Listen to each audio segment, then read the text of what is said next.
Hello दोस्तों, एजी short hand में आप सभी का स्वागत है। यदि आप चैनल पर नए हैं तो चैनल को सब्सक्राइब करेंगे। डिक्टेशन 5 सेकंड बाद स्टार्ट होगा।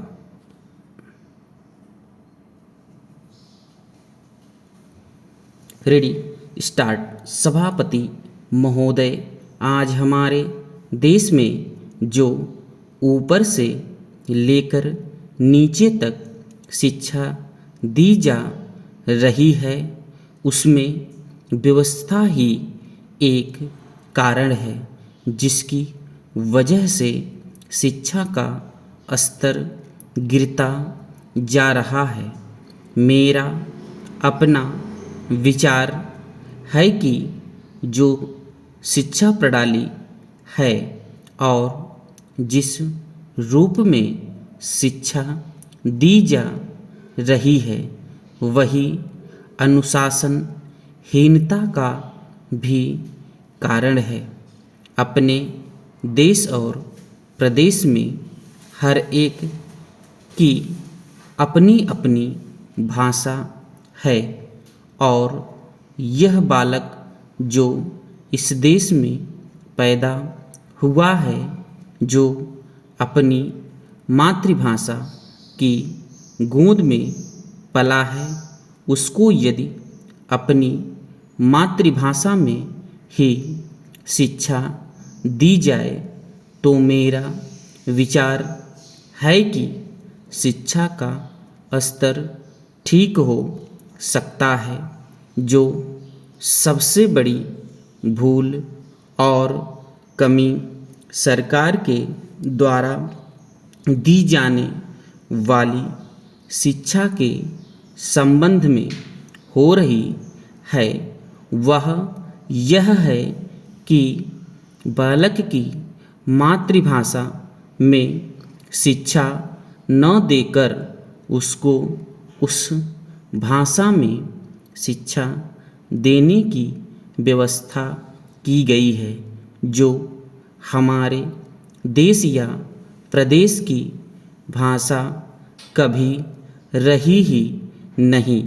मेरा अभिप्राय विदेशी भाषा अंग्रेजी से है। मैं यह मानकर चलता हूँ कि जब से यह भाषा इस देश में आई है, चाहे वह किसी कारण से आई हो, इसे आप भी और इस माननीय सदन के सदस्य भी जानते हैं कि उससे बुरे परिणाम ही निकले हैं। कोई भलाई नहीं हुई है। इस देश को जो हानि हुई है वह किसी से छिपी नहीं है। हम देख रहे हैं कि हमारे यहाँ जितना फैशन बढ़ रहा है और जितनी वेशभूषा बिगड़ रही है, यह सब अंग्रेजी भाषा के ही कारण है। जिस समय यहाँ पर अंग्रेज़ों का राज्य था, प्रायः यह देखने को मिलता था कि ये लोग जो विशेष करके किसी न किसी तरह से सरकारी पक्ष के ही होते थे।